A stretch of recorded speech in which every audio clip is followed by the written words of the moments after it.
جايين من كل مكان للصويرة زينة البلدان. لا لا لا لا لا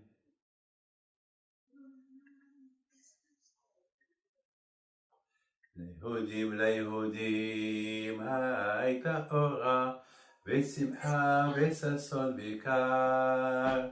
ליהודים הייתה אורה ושמחה וששון בקר.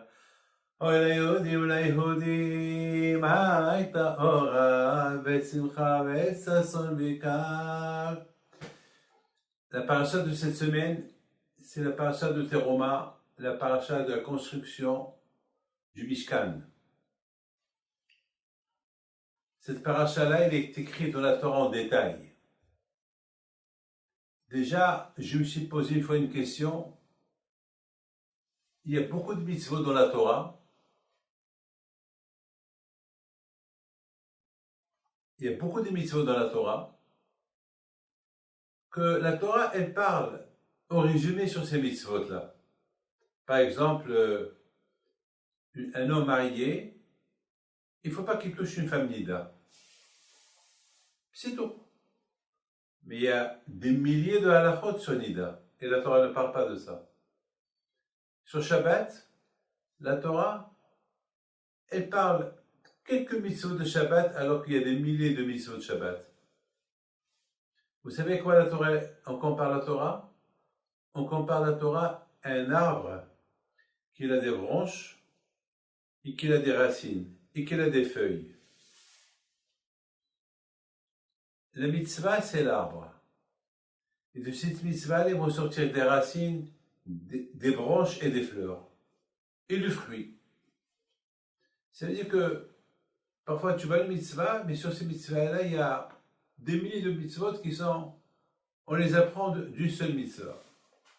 Mais construire le Mishkan, c'est une mitzvah de construire le Mishkan, c'est tout. Mais c'est pas la peine que la Torah nous écrit les détails. Et de plus que le Beth Amikdash, le Mishkan, il a été détruit. Donc il n'y a plus rien. Alors pourquoi la Torah, elle a écrit des centaines de pages sur la construction du Mishkan alors qu'il n'existe pas? Et de plus, le Mishkan, il a duré que 400 ans. Après, ils ont construit le Beth Amikdash. Donc, à quoi sert le Mishkan? Tous les détails, comment les rideaux, comment ils doivent être, des détails et des détails dans la Torah.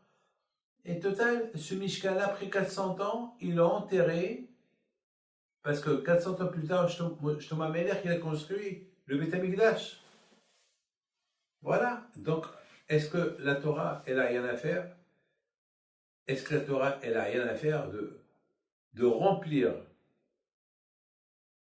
des parachiotes entières avec comment on construit le Beth Amikdash, alors que le Beth Amikdash, il va être détruit. Le Mishkan, il ne va plus exister après 400 ans. Que la Torah, elle nous écrit plutôt des choses plus importantes. Une fois, je me suis même posé la question sur les sacrifices. Je comprends que ici, les sacrifices, ils vont servir éternellement. D'accord, mais toute la série de Vaikra, elle parle des sacrifices, alors que la Torah aurait pu écrire en résumé. Vous savez qu'il y a ce qu'on appelle Halacha le Moshe Misinaï. Il y a beaucoup de mitzvot qui ne sont pas écrits dans la Torah, mais Akadosh Baruch Hu les a enseignés à Moshe Rabbeinu au Mont Sinaï. Mais ils ne sont pas écrits dans la Torah. On les appelle Halacha le Moshe Misinaï. Pourquoi? Parce que si la Torah est écrite, tout ce que Moshe Rabbeinu il a appris au Mont Sinaï, il faut des milliards de livres. Il faut des milliards de livres. Des milliards. Alors, Akadosh Baruch Hu, l'essentiel, il a écrit dans la Torah, et les autres mitzvot, Halacha le Moshe Misinaï. Moshe, Hachem lui a appris au Mont Sinaï, il les a transmis à Yeshua, etc., jusqu'à maintenant.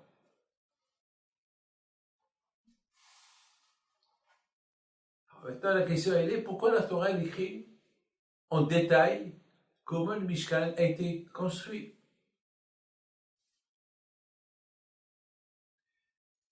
Moi, je pense, toutes ces questions-là,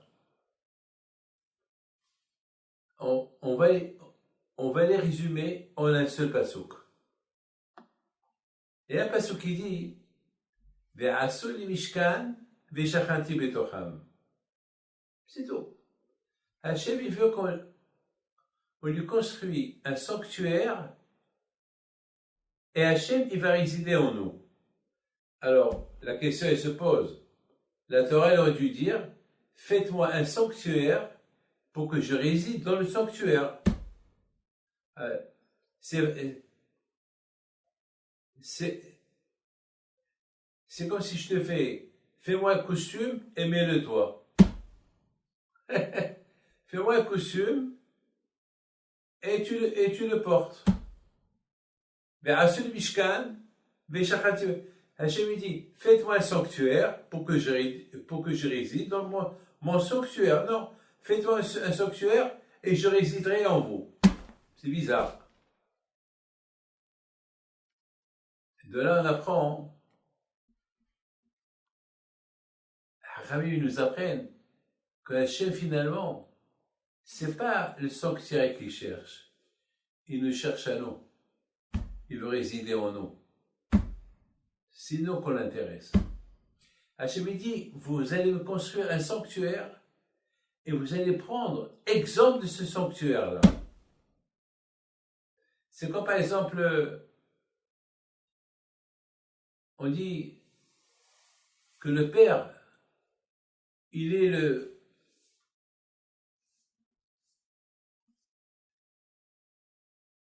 l'exemple pour son fils. Le père, il doit être l'exemple pour son fils. Et le fils, il va être l'exemple. Moi, dans toute ma vie, j'essaye d'imiter mon père. J'essaye de ressembler à mon père. J'ai vécu avec lui. Et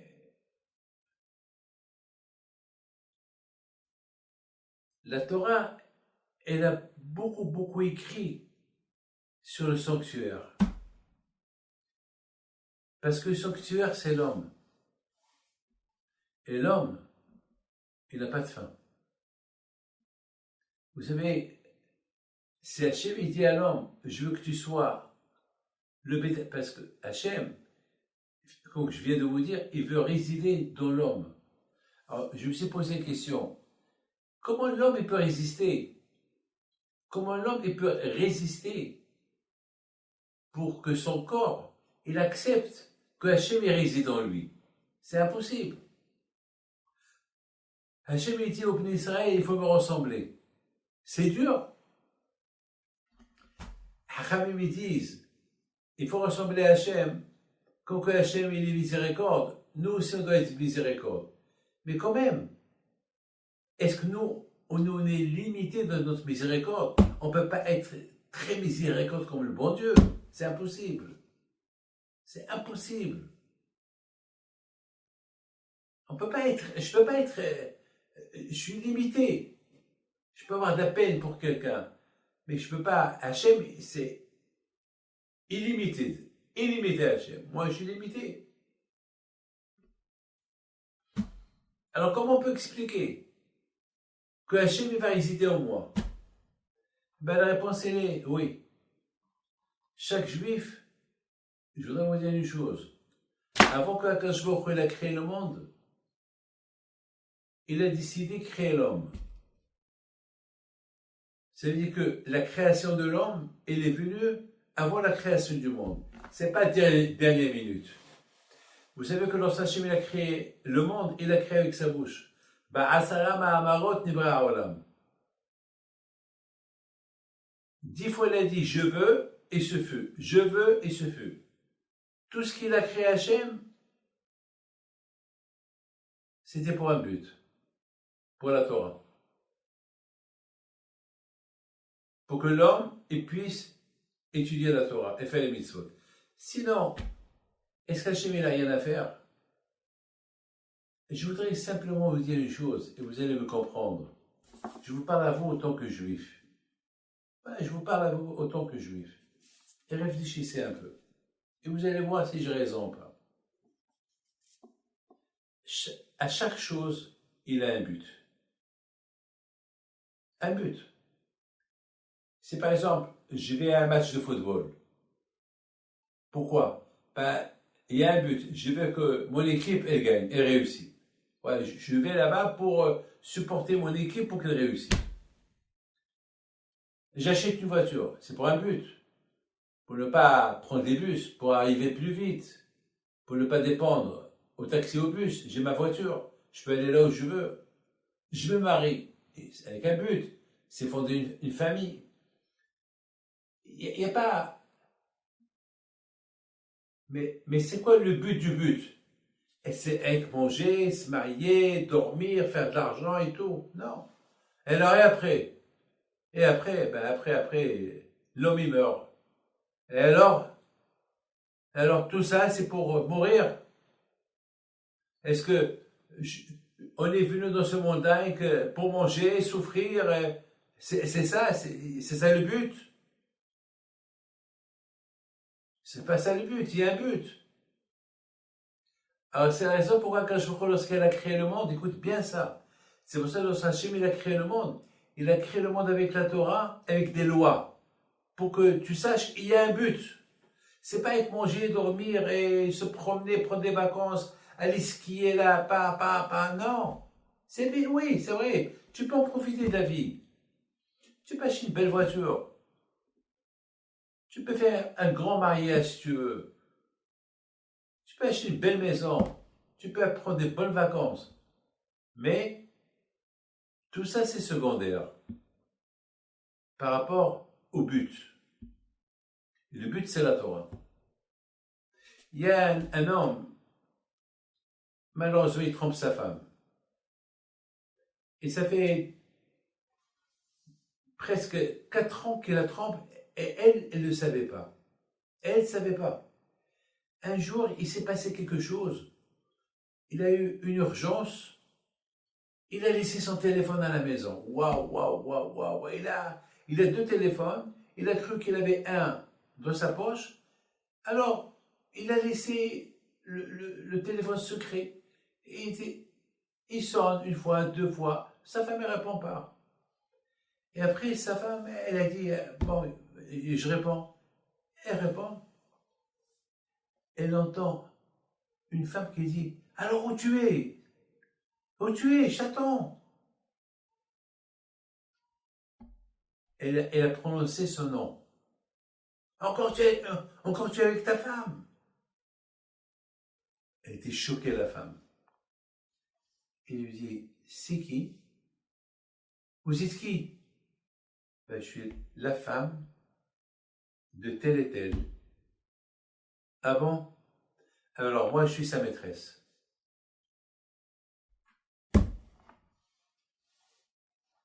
Ah bon? Et qui êtes-vous? C'était une femme. 4 ans. Elle avait un enfant avec lui.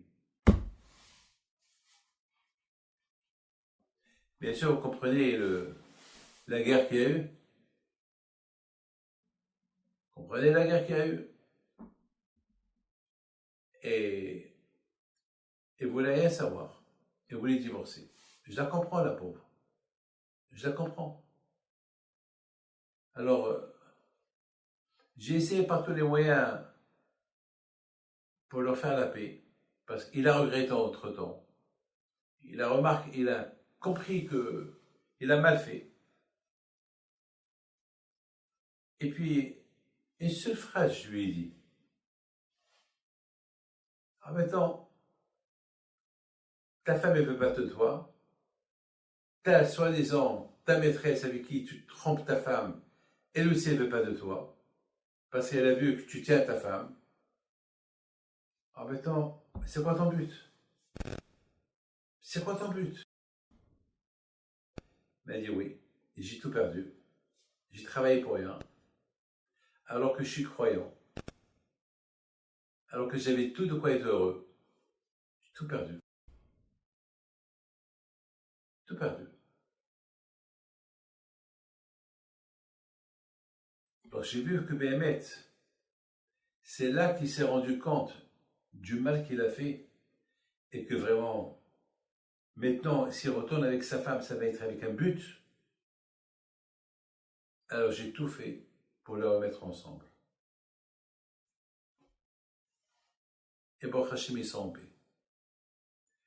Malheureusement, l'homme, il est tellement plongé dans ce monde matériel, soit qu'il oublie son but. Parce que le but, c'est pas s'éclater et vivre comme ça. Non, le but, c'est vivre bien et après, il y a un après. Et regardez votre grand-père, votre grand-mère, votre oncle, votre tante, hein, les pauvres. Donc à la fin, il y a toujours un départ. Il ne faut pas les mains vides. Lorsqu'on voyage, on prend des provisions. Et les provisions, après 120 ans, c'est le mitzvot. Il y a une histoire qui m'a choqué. L'histoire de mon rab à moi, Rab Gershon Liebman alav shalom. Elle m'a choqué cette histoire. C'est un grand rabbin qui l'a raconté. Il a dit une fois, Rabbeinu Gershon alav shalom, il y a 50 ans de cette histoire, il est venu en Israël avec une petite valise. La douane, elle l'a arrêté. Ils lui ont dit, tu viens d'où? À l'époque, il y avait un vol par semaine, Paris-Tel Aviv. Un vol. C'est tout ce qu'il y avait. Il n'y avait pas beaucoup de voyageurs, pas comme maintenant. Alors, il a dit, j'ai mes tefilines, une chemise de ouvrée, il ouvre. C'est tout, une chemise. Oui, une chemise. Et quand on restait là, je restais un mois. Un mois avec une chemise, mais j'ai une, je la lave, et je change tout le temps. Et c'est vous qui l'avez? Oui, c'est moi qui lave. Ils n'ont pas cru. Un rabbin avec une barbe, comme ça, ils n'ont pas cru. Ils ont dit, on peut fouiller tes poches. Mes poches, pourquoi? Oh, c'est la douane, ici on fouille. Ils ont fouillé les poches. Ils ont dit, tu peux enlever les chaussures? Les chaussures, oui. Peut-être tu as caché quelque chose là-bas. Le pauvre, il a eu honte. Il a enlevé les chaussures et les chaussettes. Il a enlevé les chaussettes. Et bien, ils ont bien fouillé. Il dit, bon, maintenant vous pouvez partir. Alors lui, il était vexé. Il a dit au douanier, pourquoi j'ai un visage suspect, que je peux voler, que je peux faire passer des choses? Il a dit, aujourd'hui, on ne croit personne. Tout le monde est suspect chez nous. Parce qu'en général, celui qui vient de la France, pour un mois, il vient avec une valise. Une grande valise. Toi, tu viens avec une petite valise. Qui nous dit qu'il n'y a pas d'argent là? Qui nous dit qu'il n'y a pas des diamants? Parce qu'à l'époque, ils ont arrêté des religieux qui mettaient des diamants dans le Sefer Torah. Jusqu'à que... Parce qu'ils ont cru que les douaniers, ils ne cherchent pas le Sefer Torah. Alors le Rav, lorsqu'il est sorti, il a commencé à pleurer. Ses élèves, ils l'ont vu pleurer, ils lui ont dit, Rabbeinu, pourquoi tu pleures? Il leur a dit, vous avez entendu ce qu'il m'a dit? Non, on n'a rien entendu. Lorsqu'on vient avec une petite valise, on est suspect.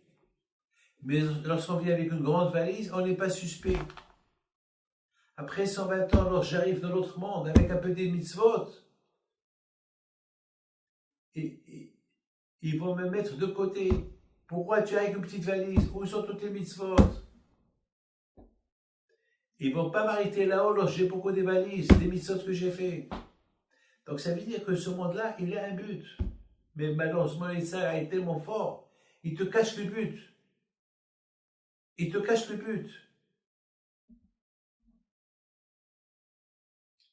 Il te montre ce monde-là. Ah, il te dit l'autre monde, tu l'as vu? Non, je ne l'ai pas vu. Ah, tu l'as vu, c'est du bidon. Allez, profite. Mais c'est pas vrai. Parce que c'est pas possible que l'homme il est venu pour ça, pour mourir, pour vivre et mourir, c'est tout. Non, c'est pas possible.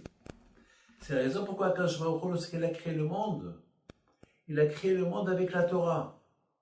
Il dit le Zohar, Istakel beoraita obara alma. À travers la Torah, il a créé le monde.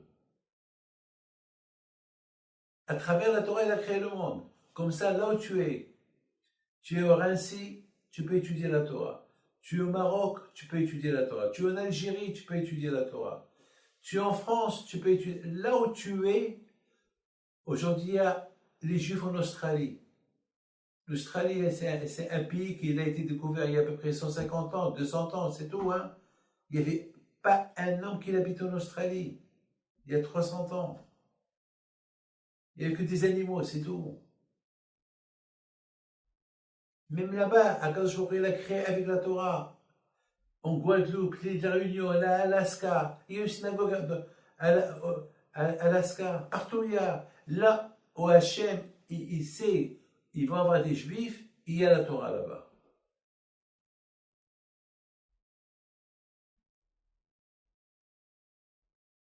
Parce que le but de la création du monde, c'est de couronner Hachem, de servir Hachem. Que Hachem, il est roi. Vous savez, le Zohar il dit, un roi sans peuple n'est pas un roi. Et un peuple sans roi, il est bidon. Alors, un monde, il y a un roi, mais les gens, ils sont inconscients. Inconscients. L'importance de l'homme. Et c'est la raison pour laquelle Hachem, il a créé l'homme. Hachem lui-même, il a créé. Alors, le monde entier, il a créé avec sa bouche, mais lorsqu'il est arrivé à créer l'homme, Hachem, il a créé l'homme avec sa main.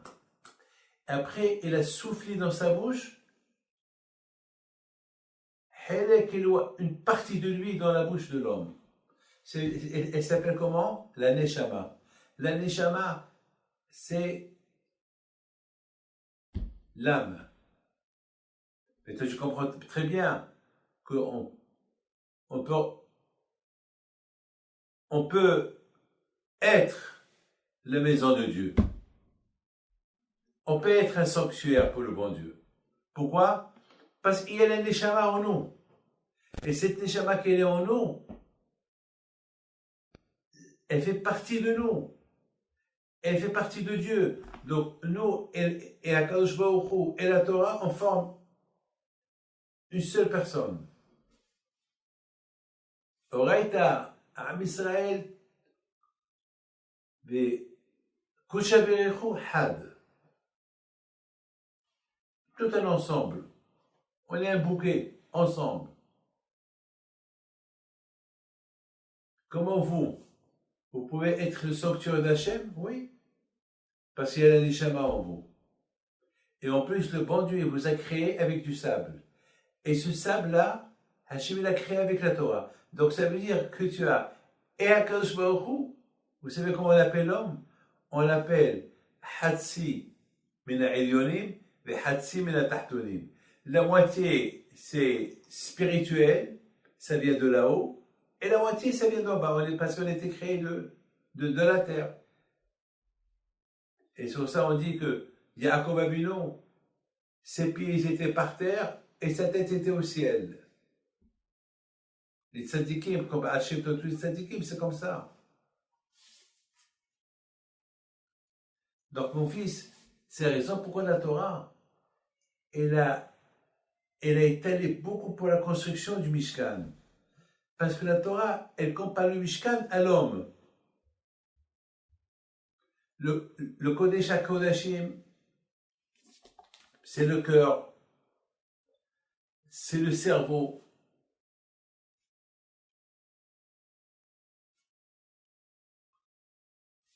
Qu'est-ce qu'on fait au Beth Amikdash? Les sacrifices. Oui ou pas?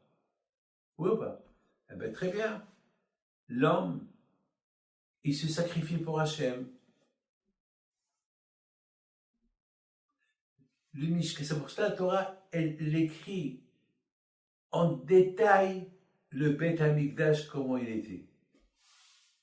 Parce que le Beth Amikdash, c'est le symbole de l'homme. Et étant donné que la Torah, elle a beaucoup parlé sur le Beth Amikdash, comment il est, le Mishkan, et pourquoi Pourquoi la Torah ne parle pas du Beth Amikdash? Pourquoi la Torah elle parle du Mishkan? Je vous pose une question. C'est quoi le plus important? Le Mishkan ou le Beth Amikdash?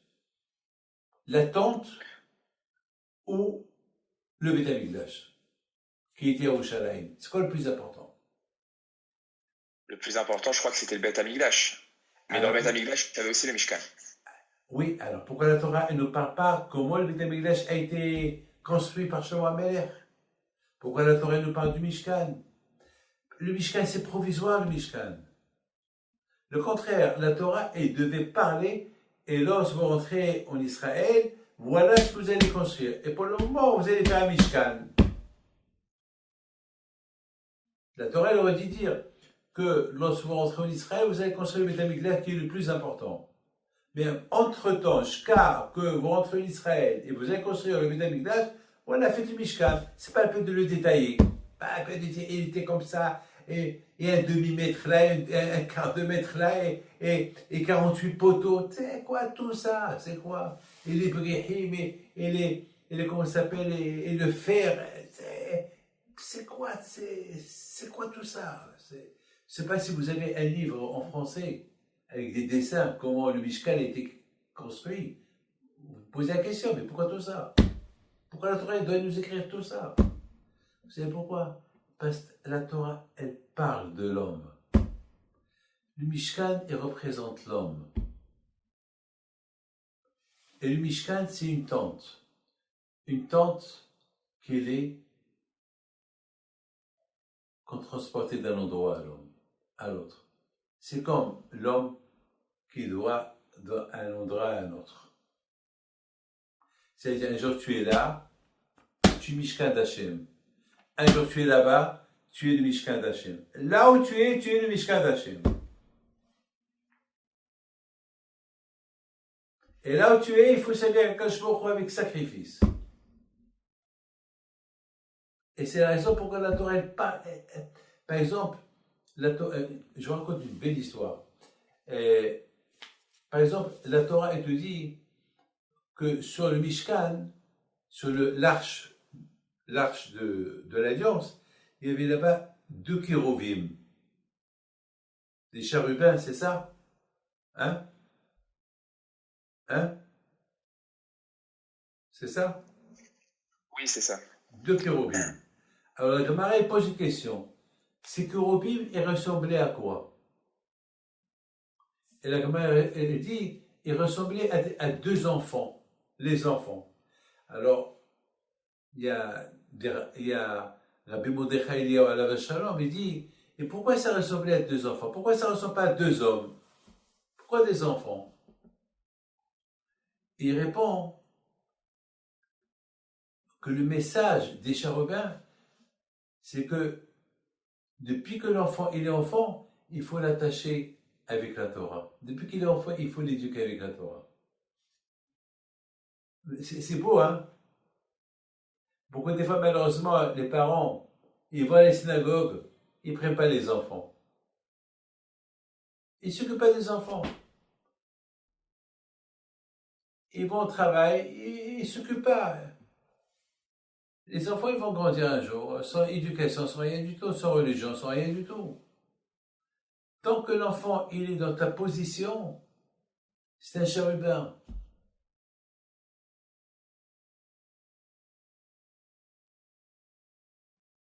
Inculque-lui la Torah.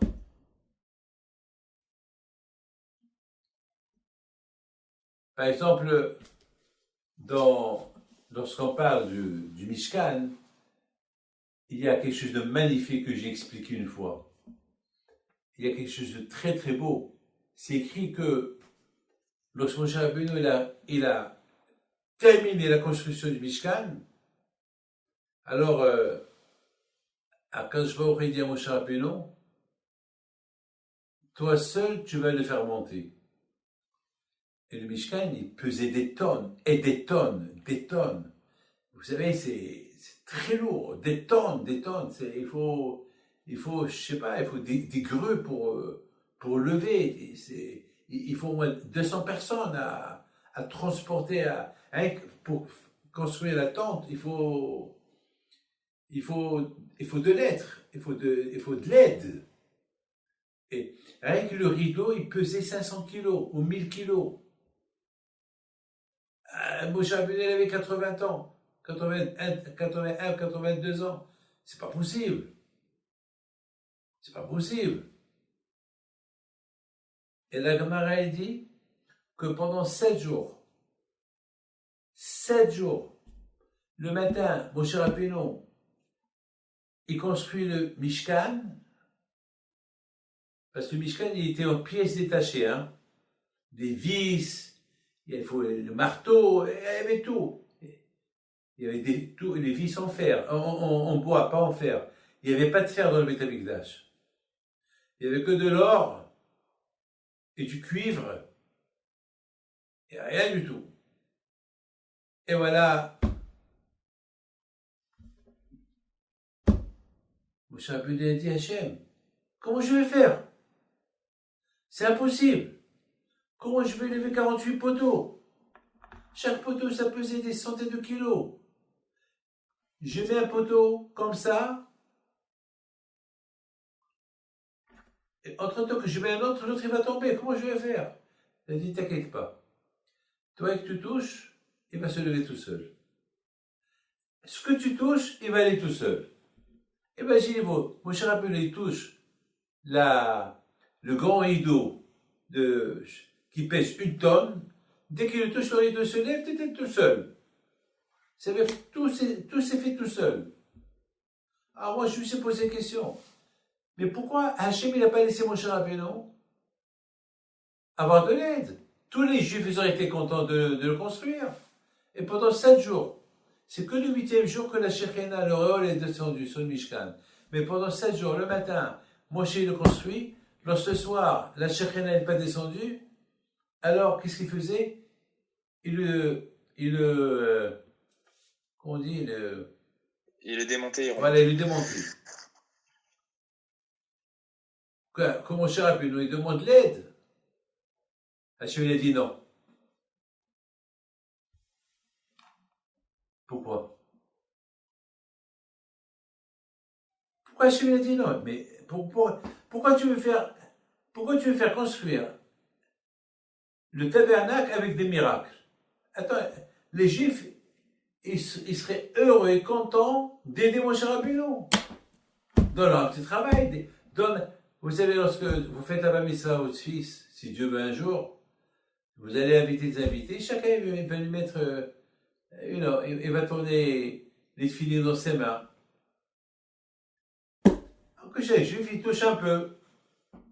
Aujourd'hui, c'est à la mode. Lorsqu'on place une mezouza chez quelqu'un, chacun des invités vient, sa maquette, taper faire un petit coup. Très bien. C'est tout. Alors pourquoi pas? Vous savez quoi? Parce que le Mishkan, il représente l'homme. Et l'homme, personne ne peut l'aider. Il n'y a que Hachem. L'homme, pour monter dans la Torah et combattre les Tzara, s'il n'y a pas Hachem qui l'aide, personne ne peut l'aider. L'homme, c'est le Mishkan. Aujourd'hui, il n'y a pas de Mishkan, il n'y a pas de Beth Amikdash, il n'y a rien du tout. Mais Hachem finalement, il a dit, j'ai pas besoin. Parce que tout mon but à moi, c'est vous. Mais à ceux du Mishkan, faites-moi un sanctuaire et je vais résider en vous, chez les Juifs. Regardez, parce que le but de la création du monde, c'est pour pouvoir étudier la Torah et faire les mitzvot. Avoir un but.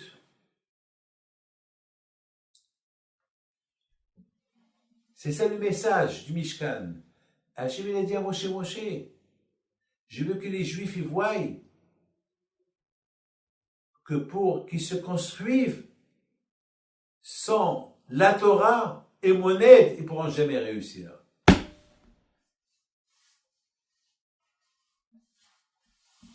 Il faut les deux.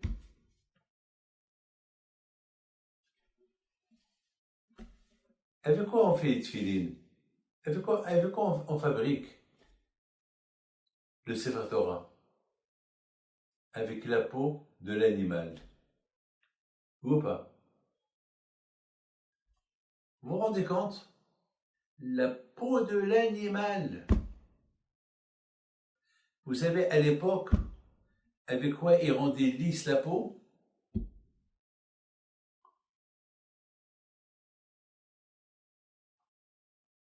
Avec les besoins des chiens.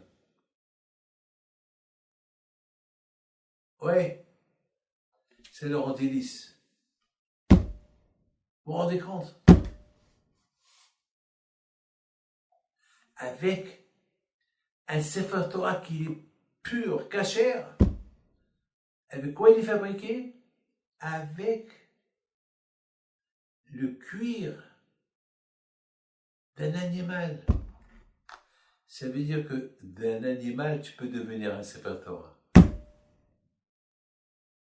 Tu es un homme, tu es Wallo, tu es rien du tout, mais tu peux être un tzaddik. Tu peux devenir un Sefer Torah. Ne te vois pas ce que tu es. Regarde le potentiel que tu représentes. Et c'est ça le Mishkan. Et c'est la raison pourquoi la Torah, elle nous a écrit beaucoup sur le Mishkan.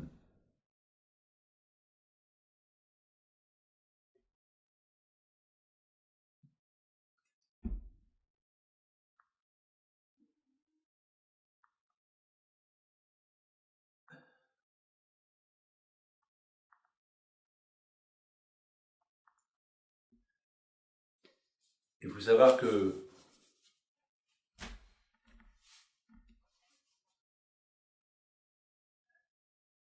Hachem il a demandé aux Juifs d'apporter Mahatzis à Shekel. Vous savez que l'arche de l'Alliance, elle était, je crois, longue de 2 coudées et demi. Alors tout le monde pose la question, pourquoi 2 coudées et demi, 2 coudes et demi, 2 amot à Etzi? Pourquoi pas 3? Pourquoi et demi? Pourquoi et demi? Et Hachamim me répondent qu'il faut savoir une chose. Lorsqu'il s'agit de la Torah, jamais il faut croire que tu connais tout. Tu connais que 2 et demi. Il manque encore la moitié. Une fois que tu as connu la moitié, il y a encore la moitié. Jamais tu peux connaître la Torah. Tant que tu vis, il n'y a pas de fin. Dans Avodat Hashem, au service d'Hashem, il n'y a pas de fin. Il n'y a pas de fin. La menorah représente la lumière de la Torah. Chaque chose, elle représente quelque chose. Et c'est la raison pourquoi la Torah n'a pas écrit tout de suite sur le Beit HaMikdash. Parce que la Torah sait que le Beit HaMikdash va être détruit un jour. Mais ce qui va rester, c'est le voyage que tu fais du ville à ville pour étudier la Torah. Comme c'est écrit, Yaakov, Ishtam, Yushev, Ohalim. Et Yaakov, il va d'un orel à un orel, d'une tente à une tente. Ça veut dire, Hachamim lui disent, Heve, Golé, Limkom Torah. Là où il y a la Torah, il faut y aller. Et lorsque tu voyages, à l'époque, tu prenais avec toi ta maison? Non, tu prenais quoi? Une tente. Les gens avant, ils voyageaient avec des tentes. Aujourd'hui, Baruch Hashem, il y a des hôtels. Mais à l'époque, celui qui voyage, celui qui veut faire 200 km, 300 km, 500 km, il va dormir dans les jardins ou la tente. Et la Torah, c'est pour cela, la Torah, c'est pour cela, Mishkan, c'était une tente portative. On la prend d'un endroit à l'autre. Lorsqu'il s'agit de la Torah, il faut se déplacer d'un endroit à l'autre. C'est pas la Torah qui va venir chez toi, c'est toi qui vas aller vers elle.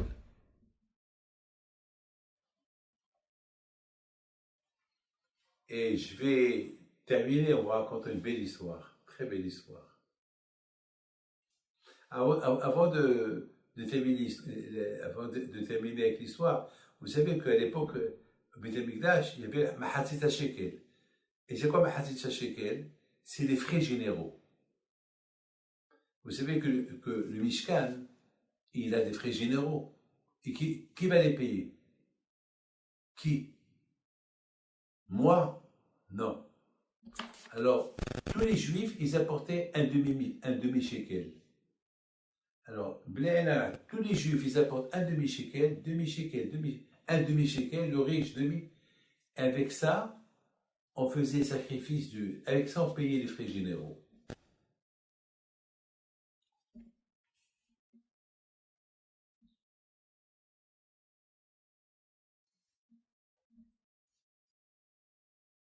Qu'est-ce qu'on apprend de là? Moi, David Pinto.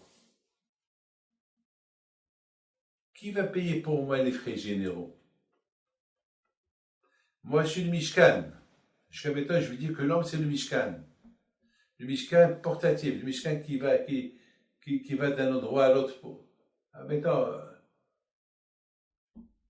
alors, les frais généraux, c'est Hachem qui les paie pour moi. Mais Hachem, il est généreux.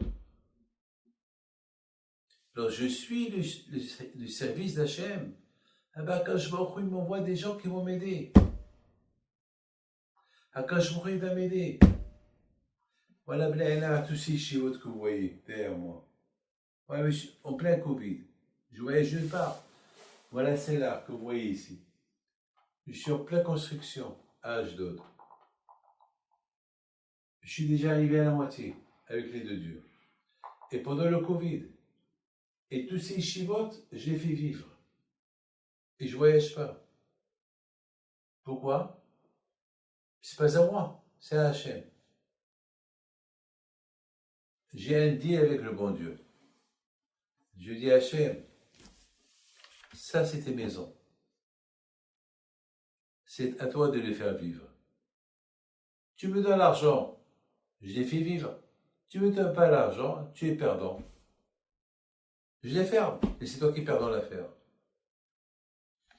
Hachem, tu veux pas que tu perds dans l'affaire? Alors tu les maintiens, c'est à toi ça, c'est pas à moi. C'est comme ça qu'il faut jouer avec le bon Dieu. Il faut que tu sois convaincu que tout t'appartient à Hachem. Et toi aussi tu appartiens à Hachem. Il n'y a rien qui t'appartient. Je suis à Mishkan. Comment je vais vivre? Comment je vais maintenir mes frais généraux? Eh ben, c'est Hachem. On dit les Obekat Amazon, mais l'or a été tzadik ne'ezav, bezaro bebakesh lachem. C'est impossible.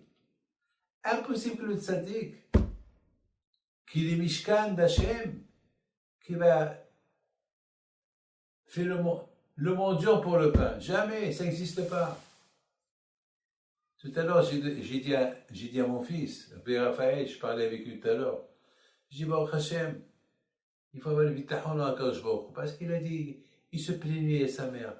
Ah, c'est dur, et c'est dur, et c'est dur, et c'est dur. J'ai dit, Raphaël, j'ai jamais dit dans ma vie c'est dur.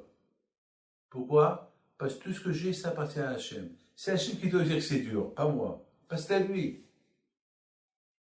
Mais puisque lui dit, pas pourquoi moi je vais lui dire.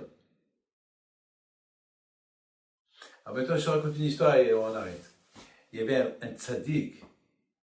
Non, pas un tzaddik. Il y avait deux rabbins. Je ne sais pas si vous avez entendu parler d'un livre qui s'appelle Meshech Chochma. C'est un livre très connu. Alors, le Meshech Chochma, il avait Habouda. Il avait un copain à lui, Hizkiel, et ils étaient en train d'étudier la Torah un soir. Et à un moment donné, ils sont arrêtés dans une question dans le Talmud, le Tosfot, qu'ils n'arrivaient pas à la comprendre. Et ils ont essayé par tous les moyens, ils n'ont pas compris.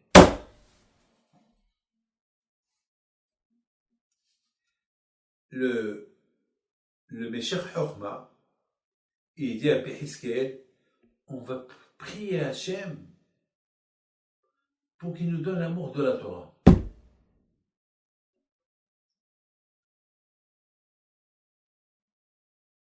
Son copain lui dit, mais pourquoi maintenant on doit faire cette prière? Mais toujours il faut prier ça. Pourquoi maintenant? Il dit parce qu'on n'a pas compris cette Gemara.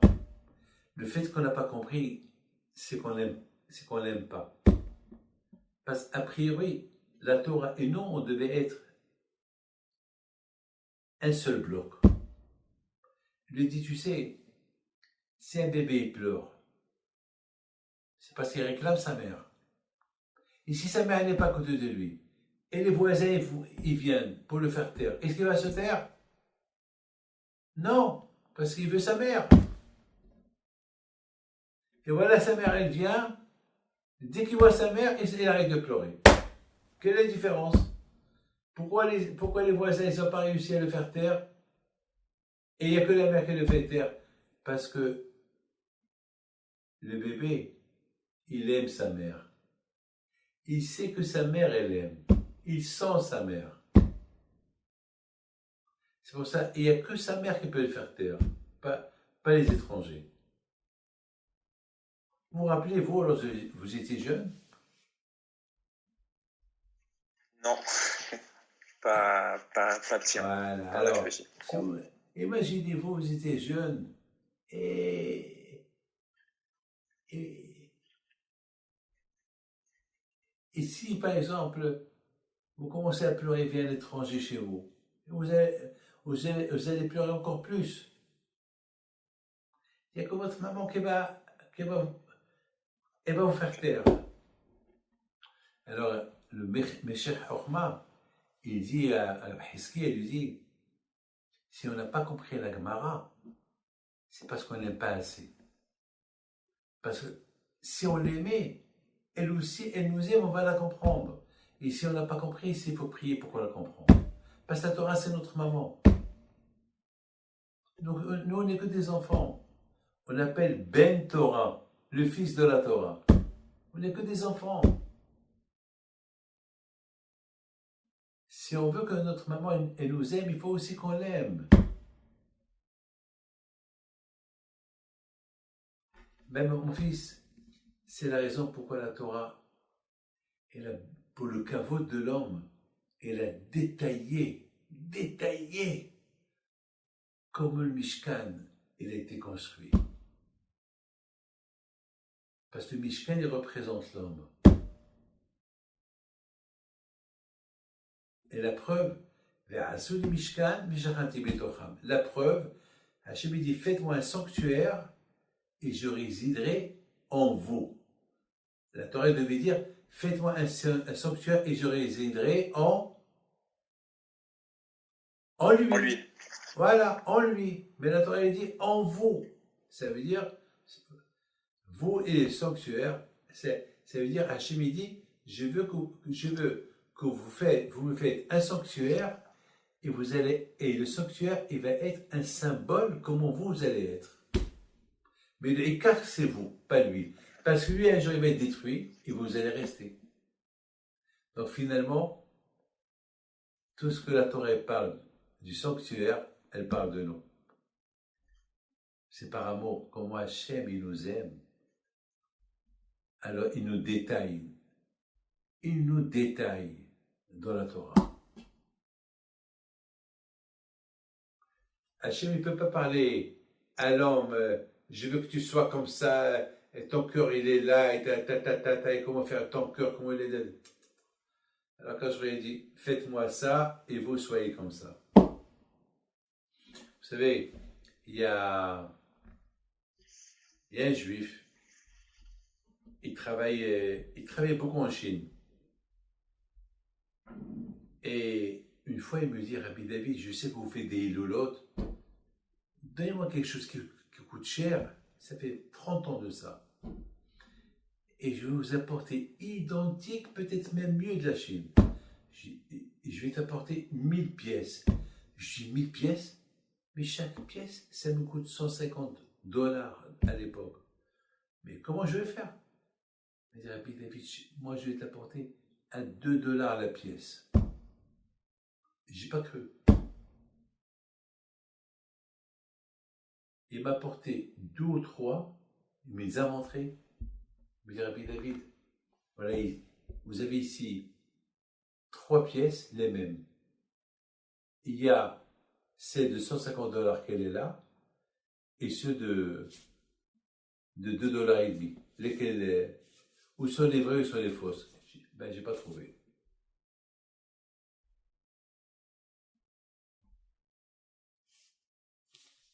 C'est grave ce que je vous dis. Le Mishkan, il est plus là. Nous, on est là. Voilà. Mais il y a l'autre Mishkan. Il est où? Il est dans le ciel.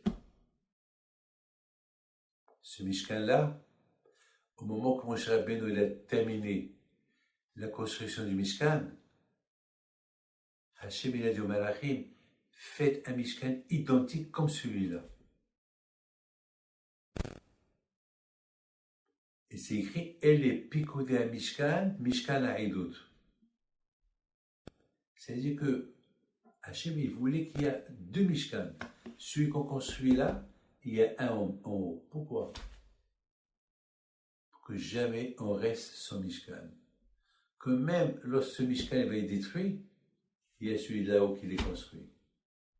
Et non, on prend l'influence de ce Mishkan-là. Et lorsqu'on fait les prières ici, ça monte et ça traverse ce Mishkan-là. Ça répond à votre question? Oui, Rabbi David, exactement. Vous avez une question? Très clair. Pardon? Vous avez une question? Pour moi, c'était très clair, mais par contre, il y a quelque chose qui m'a pas semblé clair, c'est que vous avez dit que Dieu, en créant l'homme, ce qu'il a fait, c'est qu'en fait, il a inséré en lui une neshama. Or, nous, on sait qu'aujourd'hui, tel que moi je comprends la chose, je sais que la différence entre moi et un goy, c'est que moi j'ai une neshama et le goy n'en a pas. Non, le goy, si jamais le goy, il a ce qu'on appelle le roi et le nefesh. Il a le souffle. La neshama, c'est au-delà de... Ça fait partie d'Hachem. Vous savez, les animaux, ils n'ont pas de neshama. Ils ont la vie. Pour avoir la neshama, il faut avoir la Torah. J'ai compris. Il faut avoir la Torah. C'est la Torah, la neshama. C'est la Torah, la neshama. Un goy qui se convertit au judaïsme, il reçoit une neshama. Une fois, sur le Zoom, j'ai parlé de ça, et j'ai reçu des centaines de lettres, des non-juifs. Ils m'ont dit, mais c'est quoi la neshama? Ils n'ont jamais pas. C'est quoi l'âme? Je dis, l'âme, c'est la Torah. Étudiez la Torah, vous allez recevoir l'âme. C'est ça. La neshama, c'est le cadeau que le bon Dieu donne. C'est le cadeau pour recevoir, attends. La neshama, c'est... Vous savez que la neshama, on la reçoit lorsqu'on fait la brit mila. Il peut y avoir beaucoup des juifs que malheureusement, ils peuvent perdre la neshama lorsqu'ils ne croient pas en Dieu. Lorsqu'ils sont athées, ils perdent la neshama. Ils perdent cette lumière que Dieu a ancrée en eux. Ils la perdent. Ils la perdent. Et c'est la raison pourquoi la différence entre Purim et Hanouka, Haman, il voulait tuer les Juifs, mais pas la Neshama. Alors, si tu tues le corps, la Neshama elle va à Gan Eden. Mais les Grecs, ils étaient pires. Ils ont voulu tuer la Neshama. Ils ont voulu tuer la Neshama, parce que la Neshama, c'est la Torah. Et si tu tues la Neshama, alors tu as ni ce monde, ni notre monde. C'est-à-dire que la Neshama, c'est la vie spirituelle. Vous savez qu'il y a beaucoup des non-juifs qui écoutent les cours de Torah, des rabbins qui parlent. Mais avec le Zoom, tout le monde écoute. Hein? Maintenant, tu sais, les Arabes, les catholiques, les Chinois. Vous savez combien il y a des Chinois qui m'écoutent? C'est la folie. Et surtout les Africains. Ouh là là, des milliers. Ils écoutent. Ils s'intéressent parce que jamais le monde, il est maintenant, il est ouvert. Et je crois que c'est ça qui va faire le monde. C'est comme ça qu'on prépare Mashiach. Parce que maintenant, avec les médias, avec tous ces réseaux-là, vous savez que si Mashiach aujourd'hui vient, avec les réseaux sociaux, tout le monde va savoir.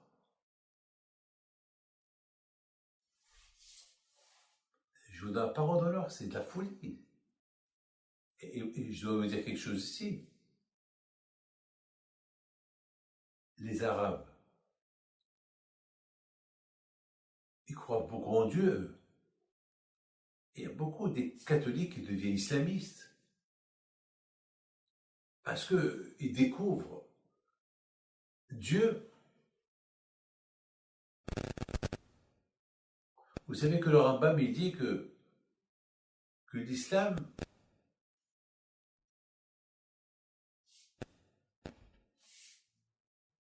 le bon Dieu a créé l'islam, a voulu que l'islam il vienne pour qu'il donne la notion au monde qu'il y a un Dieu. Parce que nous, les Juifs, on est combien? Quelques millions de Juifs. C'est tout. On n'est pas implantés partout. Et surtout, nous, vous savez, les rabbins, ils n'acceptent pas les conversions. Vous savez, chaque année, il y a presque 1 million, 2 millions des gens qui veulent se convertir au judaïsme et on ne les laisse pas. Parce qu'on n'est pas sûr que vraiment ils vont devenir islam, et ils vont devenir juifs, pardon. Alors, c'est dur, hein, c'est pas...